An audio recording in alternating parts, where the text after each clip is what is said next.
Children, now we are going to get into the Once Upon a Time by Gabriel Wakara to the last part of the poem. Now we are going into the last. Till now we have completed up to 5 stanzas meaning. Now we are going to get into 6th and 7th stanza, that is the conclusion part. He is Gabriel Wakara. So now we are going to have the conclusion part of the poem Once Upon a Time. See, stanza 6. Stanza 6. But believe me, son, I want to be what I used to be. But believe me, son, I want to be what I used to be when I was like you. You have to hear the poem very clearly. First of all, you have to hear the poem very clearly. But believe me, son, I want to be what I used to be when I was like you. I want to be what I used to be when I was like you. I want to unlearn all these muting things. I want to unlearn all these muting things. Unlearn, not learn, unlearn, muting. Hear all these words. Unlearn all these muting things. Most of all, I want to relearn. Most of all, I want to relearn. తిరిగి నేర్చుకోవడం. Muting అంటే silent. Unlearn నేర్చుకోకూడదు అని. I want to be what I used to be. Go back. I want to relearn, to learn again how to laugh. ఏం నేర్చుకోవాలనుకుంటున్నాడు? నవ్వడం. ఎలాగా? ఎందుకంటే తన నవ్వులో విషం కనిపిస్తుంది తనకి. How to laugh. For my laugh in the mirror shows only my teeth like a snake's bare fangs. ఎలా కనపడుతుందంటే అర్థంలో తనకి తన ఇమేజ్ తనకే చూడండి ఇలాగా స్నేక్స్ బేర్ ఫ్యాంగ్స్ ఎలా కనపడుతుంది అది లైక్ స్నేక్స్ బేర్ ఫ్యాంగ్స్ తన నవ్వు తనకే ఎలా కనపడుతుందమ్మా just like snakes bear fangs ఇదిగో తను మనిషిలాగా కాకుండా తన ఏదో ఒక విషయం అయిపోయినట్టుగా తనకి అనిపిస్తుంది. Most of all I want to relearn how to laugh for my laugh in the mirror shows only my teeth like snakes. అతని టీత్ లేవు ఇంకా.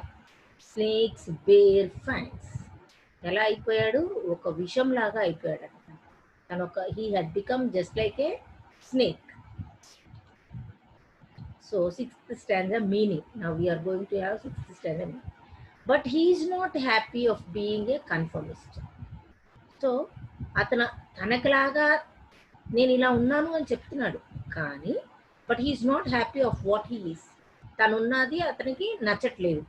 He wants to regain a former innocence. ఇలాగా ఇన్నోసెంట్గా ఉన్నప్పుడు అంటే కుళ్ళు కప్పటం అన్యాయం చేయడం ఇంకొకరితో నటించి మాట్లాడడం అవన్నీ లేనప్పుడు ఎంత హ్యాపీగా ఉన్నాడో అట్లాంటి ఇన్నోసెన్స్ లాగా తను ఉండాలని అనుకుంటున్నాడు.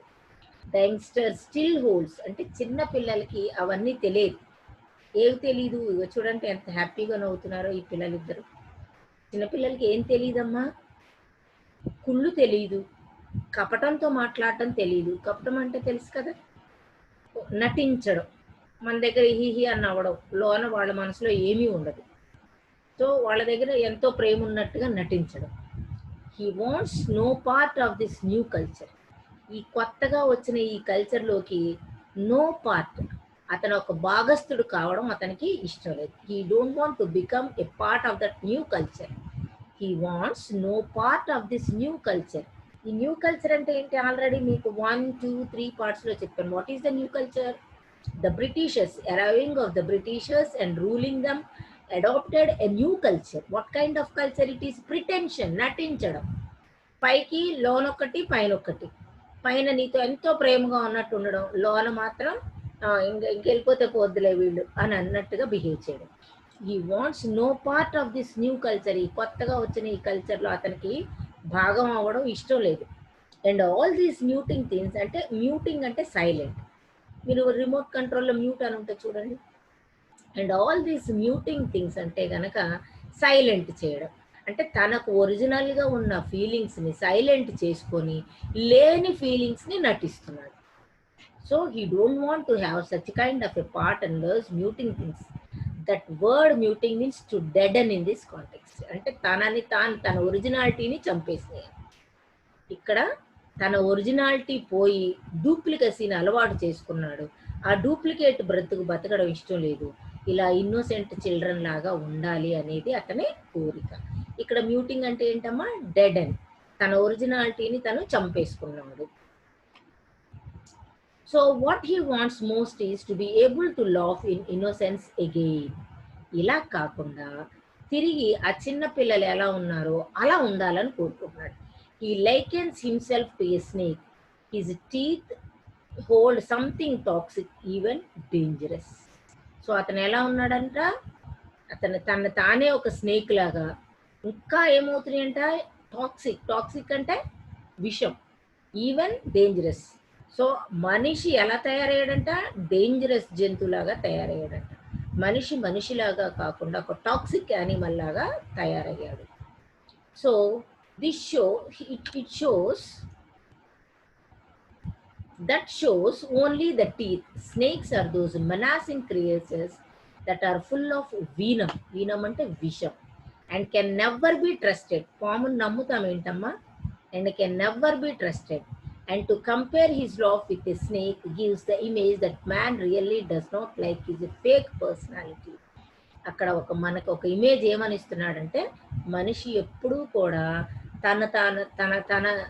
తన ఒరిజినాలిటీ లేకుండా ఫేక్గా అవ్వడం అనేది అతనికి అస్సలు ఇంట్రెస్ట్ లేదు. ఫేక్ అంటే తెలుసు కదా, ఒరిజినల్ ఫేక్, ఆపోజిట్ ఒరిజినాలిటీకి ఆపోజిట్ ఫేక్, డూప్లికేట్ అనమాట, నిజం కాదు. సో తాను నిజమైన మనిషిలాగా చూసుకోవాలనుకుంటున్నాడు. ఇప్పుడు తను ఎలా తయారయ్యాడంటే ఇలా తయారయ్యాడంట. అంటే తన ఇన్సైడ్ మ్యాన్, బయటికి మనిషి అందంగా ఉండా కానీ లోన ఇలాంటి మనిషి ఉన్నాడు అని చెప్పడం. సో తను అలా కాదు, కానీ ఆయన ఏం చెప్తున్నాడంటే మనుషులందరూ అలా మారిపోయారు, నేను మారిపోయాను, నేను కూడా ఇలాంటి క్రియేచర్ని అని చెప్తున్నాడు. So this stanza sums it well by giving the image to the reader. ఈ స్టాంజా ఏం చెప్తుందమ్మా? ఇలాంటి ఇమేజ్ కలగజేస్తుంది. మనిషి ఇలా అయిపోయాడు, that he is not happy and satisfied. తను బ్రతుకుతున్న లైఫ్లో తనకి ఎటువంటి సాటిస్ఫాక్షన్ లేదు. ఇంకొకసారి తను ఒక ఇన్నోసెంట్ చైల్డ్ లాగా అయిపోవాలని ఉంది. So what he wants most is to be laughable, to laugh in innocence again. తిరిగి తన యొక్క అమాయకంగా అయిపోవాలి. He lichens himself to a snake. So తనని తానే ఒక స్నేక్ లాగా ఎక్స్పోజ్ చేస్తున్నాడు. His teeth hold something toxic, even dangerous. So మనిషి ఎలా తయారయ్యాడంట? ఒక టాక్సిక్ లాగా తయారయ్యాడు, డేంజరస్ లాగా తయారయ్యాడు. So that shows only the teeth, only teeth చూపిస్తున్నాడు. Snakes are those menacing creatures, dangerous creatures, full of venom అంటే విషం, and can never be trusted. So మనం పాము దగ్గరికి గబుక్కుని వెళ్తామా? ధైర్యం చేసి వెళ్ళినా కానీ మనం ఒక ఏదో ఒకటి పట్టుకొని వెళ్తాం, ఎందుకంటే రెడీ టు కిల్, ఎందుకంటే ఏ టైంలో అయినా చంపేస్తుంది. సో మనిషి కూడా ఎలా తయారయ్యాడంట? బయటికి నటిస్తున్నప్పటికీ కూడా మనిషి పాము లాంటి వాళ్ళలాగా తయారయ్యాడు. ఇప్పుడు కొత్త కల్చర్లో, పాత కల్చర్లో అది లేదట. And to compare his laugh with the snake gives the image that the man really does not like his personality. తనని తాను అలా పోల్చి చూపించుకోవడం వల్ల తను ఏం చూపిస్తున్నాడు? మనిషి ఒకరా ఏమంటున్నాడు? తను ఇప్పుడు ఉన్నది ఫేక్ పర్సనాలిటీ, అది అతనికి ఇష్టం లేదు అని చెప్తున్నాడు. This stanza sums it well by giving the image to the reader. మనకి ఒక అవగాహన కలుగుతుంది ఇలాగా, ఓహో మనిషి ఇలా అయిపోయాడు అని. సో మనిషి ఇలా అయిపోవడం అనేది కొంతమంది నచ్చుతుంది, కానీ అతనికైతే నచ్చలేదు. He is not happy, he is not satisfied of his originality and what he is now. So అతను ఇప్పుడు ఉన్నదానికి అతనికి ఇష్టం లేదు, పాతగా అయిపోవాలనుకుంటున్నాడు. So last stanza, coming to the last stanza. So show me son, ఒక కొడుకుని అడుగుతున్నాడు.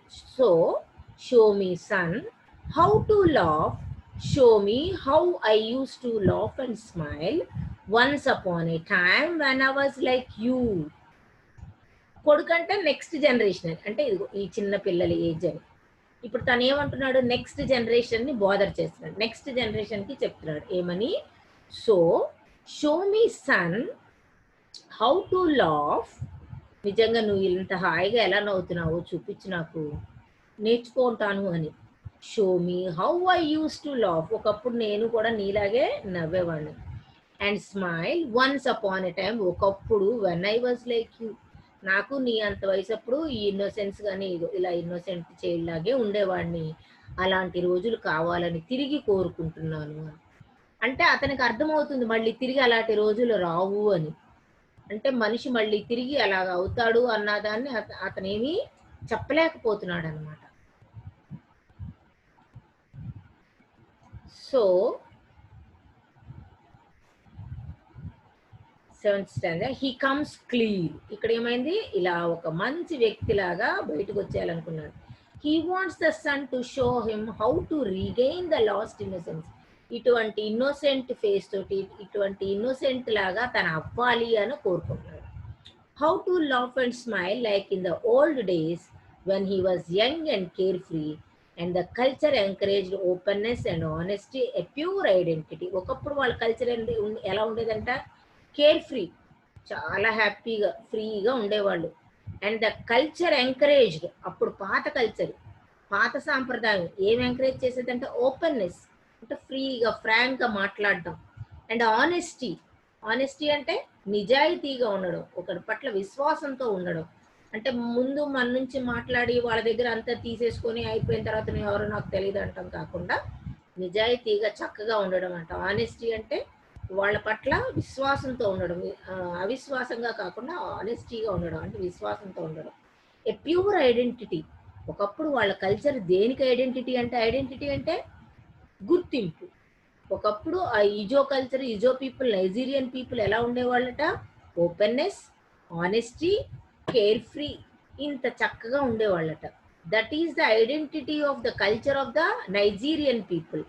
What is that identity? Openness, honesty, care free, innocent. So వీటన్నిటితోటి వాళ్ళ కల్చర్ చాలా హ్యాపీగా ఉండేవాళ్ళు ఒకప్పుడు. కానీ ఈ బ్రిటిషర్స్ అరైవల్ తోటి వాళ్ళ కల్చర్ ఎలా మారిపోయింది, every one is pretending, originality లేదు, అందరూ ప్రిటెండ్ చేస్తున్నారు అన్నమాట. So that shows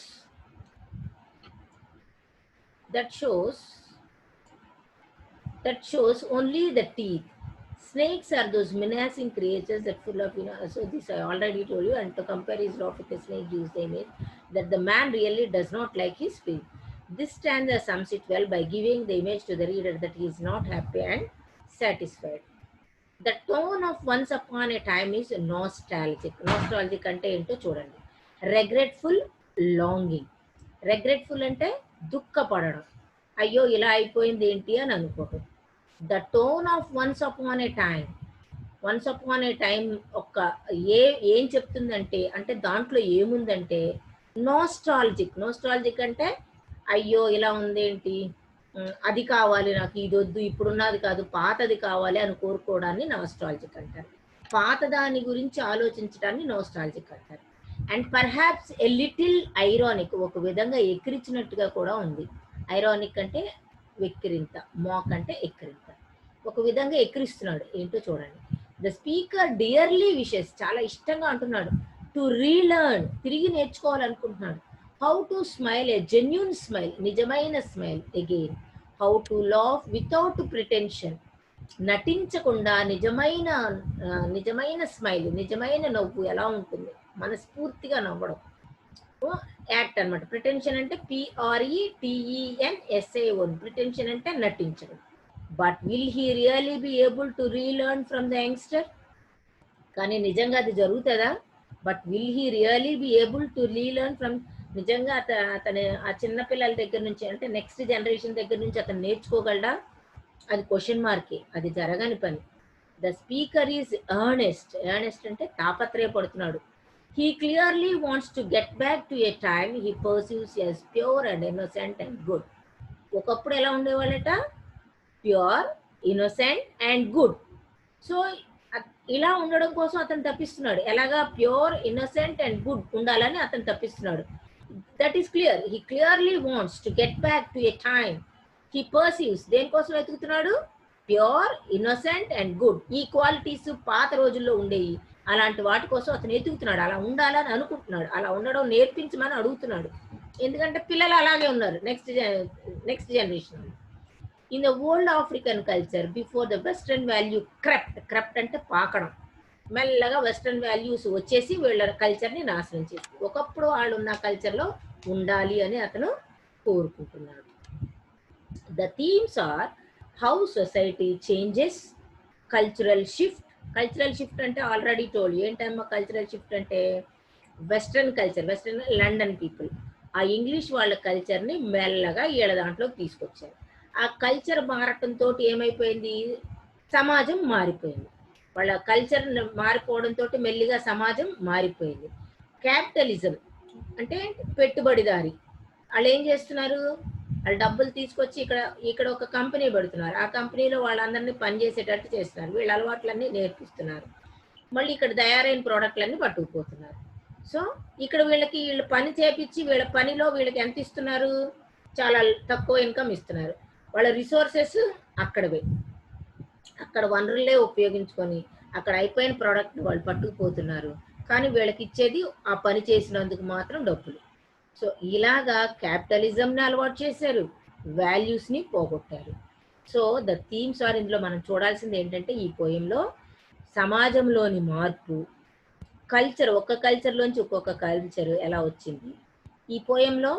so capitalistic వాల్యూస్ని ఎలా ఇంబైబ్ చేశారు, విలువలు ఎలాగా ఉన్నాయి, ఒకప్పుడు సమాజంలో ఎలాంటి విలువ ఉంది, ఇప్పుడు ఎలాంటి విలువ ఉంది అది. Perhaps the tone is ironic, perhaps the speaker knows deep inside that he will never regain that purity. మళ్ళీ తిరిగి అటువంటి ప్యూరిటీని తెచ్చుకుంటాడన్న నమ్మకం అతనికి లేదు, ఖచ్చితంగా లేదనమాట. లేకనే అడుగుతున్నాడు. He won't be able to turn back time. అంతే కదా, మన టైం అయిపోయిన టైంని వెనక్కి మనం తెచ్చుకోగలమా? You may not go to first class and second class, you may not go to school studies. If you want, you may go, but your age is barred. You cannot get back the olden days. You may remember, but cannot get back. Able to but time and relive life as a transformed person. Transform ante marpu chendina. Trans ante marpu, form అంటే ఒక రూపం, మార్పు చెంది ఇంకొక రూపంలోకి అతను రాగలడా? He won't be able, తనకు తెలుసది, he won't be able to turn back time and relive life, relive తిరిగి బ్రతకడం, రీలివ్ తిరిగి అట్లాంటి జీవితాన్ని, యాజ్ ఎ ట్రాన్స్ఫార్మ్డ్ మార్పు చెందిపోయిన మనిషిలాగా తిరిగి ఆ టైంలో అతను బ్రతకగలడా? That's why the title could be form a fairy tale. అందుకని ఏం చేశాడంటే టైటిల్కి ఎలాంటి పేరు పెట్టాడు, ఒకప్పుడు. సో అతనికి తెలుసది, రైటర్కి తెలుసు ఏమని, ఇది జరగని పని, అందుకే ఫెయిరీ టేల్ టైటిల్ ఇచ్చాడు. ఫెయిరీ టేల్ అంటే కథల్లో చెప్తారు చూడు, అనగనగా ఒక రోజు, ఒకప్పుడు, అనగనగా ఒక రాజు ఉండేవాడు, అలాగా. అందుకనే ఒకప్పుడు ఇలా ఉండేవాళ్ళము అని చెప్పాడు. సో స్పీకర్కి తెలుసు మళ్ళీ తిరిగి అలాంటి రోజులు రావని. The speakers wishes are a fantasy, అది భ్రమ, అది జరగదు, అతనికి తెలుసది. అందుకనే టైటిల్ ఏం చెప్పాడు, వన్స్ అపాన్ ఏ టైం అని పెట్టాడు. చూడండి మీరు కూడా ఎలా మారాలనుకుంటున్నారు చూడండి.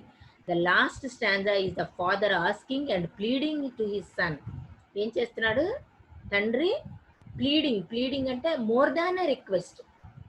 ప్లీడింగ్ అంటే ఏంటమ్మా, more than a request. To show him how to laugh and smile like he did when he was a child. చూపించమంటున్నాడు చిన్నప్పుడు తను ఎలా ఉన్నాడో, అంటే తన చిన్నతనంలో ఎలా ఉన్నాడో అలా ఉండాలని అనుకుంటున్నాడు. The last line sums up the entire poem. So ఇంకా లాస్ట్ లైనే మొత్తం అంతా మనకి చెప్పేస్తుంది. Really well making sure that all strings are tied. అంటే అన్ని విధాలుగా దారులు మూసుకుపోయినాయి, ఆల్ స్ట్రింగ్స్ ఆర్ టైడ్. తిరిగి తన పాత జీవితం తెచ్చుకోవడం దుర్లభం, జరగదు, కానీ కోరిక అయితే ఉంది. అందుకే టైటిల్ ఏం చెప్పాడు, వన్స్ అపాన్ ఏ టైం, ఒకప్పుడు మేము ఇలా ఉండేవాళ్ళం అన్నాడు. చూడండి ఒకప్పుడు మనుషులు ఎలా ఉండేవాళ్ళు, నైజీరియన్ కల్చర్, ఇప్పుడు వాళ్ళ కల్చర్ చూడండి ఎలా ఉంది. So this is the influence of Britishers, London, western culture, western people influence. ఒకప్పుడు వీళ్ళ కల్చర్ చూడండి. సో మనం కూడా ఎలా ఉండాలి, ఫేక్ ఉండాలా, జెన్యున్ ఉండాలి, ఎటువైపు వెళ్ళాలి? ఫేక్ వెళ్తే కనుక అన్ని మంచి అవకాశాలే ఉంటాయి, బాగా మనిషిని ఇది చేస్తారు. కానీ జెన్యున్గా ఉంటే మాత్రం మనుషుల్ని చాలా కష్టాలు ఉంటాయి. సో, కానీ దానిలో ఉండే తృప్తి మనకుంటుందమ్మా. జెన్యూన్‌గానే ఉండడానికి ట్రై చేయాలి. మనుషులు ఎప్పుడూ కూడా మనకి కష్టాలు ఎదురైనా గానీ, ఆ తృప్తిలో మనకి వేరే ఉంటుంది. ఫేక్ మనిషిగా ఉండడం అనేది చాలా తప్పు. మనం కష్టపడినా ఆ తృప్తి వేరే ఉంటుంది. కష్టాలు ఎదురొచ్చినా సరే, ఆ కష్టాలను మనం అధిగమించడానికి ట్రై చేయాలి. అప్పుడే దాని ఒరిజినాలిటీ ఉంటుంది. దాని రియల్ నేచర్ ఉంటుంది. కానీ మనిషి ప్రస్తుతం ఉన్న కండిషన్ మాత్రం ఇది. Where to travel. We have to travel in a fake way or a genuine way. So he comes clean. He wants the sun to show him how to regain his lost innocence, how to laugh and smile, how to laugh and smile like in the old days when he was young and carefree. ఇలా ఉండాలని కోరుకుంటున్నాడు. And the culture encouraged openness and honesty and pure identity. వాళ్ళ culture ఒకప్పుడు ఎలా ఉండేదంట? Openness అంటే ఫ్రీగా హాయిగా మాట్లాడుకోవడం, ఆనెస్టీ విశ్వాసంతో ఉండడం, వెనక నుంచి పొడిచే మాటలు కాకుండా ఎ ప్యూర్ ఐడెంటిటీ. వాళ్ళ కల్చర్ దేనికి ఐడెంటిటీ అంట, దేనికి గుర్తింపు అంట? Openness, honesty. ఇది. So thank you all. Take down the notes. Take care of you. Do not waste your time. Be genuine and do not be like fake people. మీరు కూడా fake పీపుల్లా ఉండడానికి కాకుండా జెన్యూన్ పీపుల్ లాగా ఉండడానికి try చేయండి అమ్మ. అందరూ కూడా జెన్యూన్గా ఉండడంలో ఉండే తృప్తి వేరే ఉంటుంది. ఫేక్ మనుషులు అవడానికి మాత్రం ఎప్పుడూ కూడా అడుగు ముందుకు వేయొద్దు. ఎందుకంటే అది టెంపరీగా విజయం వచ్చినప్పటికీ కూడా దాని రిజల్ట్ దానికే ఉంటుంది. మీరు చూడండి, what you so that you reap. ఏదైతే విత్తుతావో అదే నువ్వు పంట కోసుకుంటావు. మామిడి చెట్టు నాటితే మామిడికాయలు వస్తాయి. అలాగే మీరు దాని రిజల్ట్ తినాలంటే, ఇప్పుడు మీరు మామిడి చెట్టు పెట్టారు, మామిడికాయలే మీరు కోసుకుంటారు. అలాగే ఫేక్ పనులు చేస్తే ఒకప్పుడు కాకపోయినా ఇంకొకప్పుడైనా కూడా దాని రిజల్ట్ మనం టేస్ట్ చేయాల్సి వస్తుంది. కాబట్టి మీరు ఎప్పుడూ కూడా ఫేక్గా ఉండడానికి మాత్రం అస్సలు ఇష్టపడద్దు. జెన్యూన్గా ఉండడానికే ట్రై చేయండి.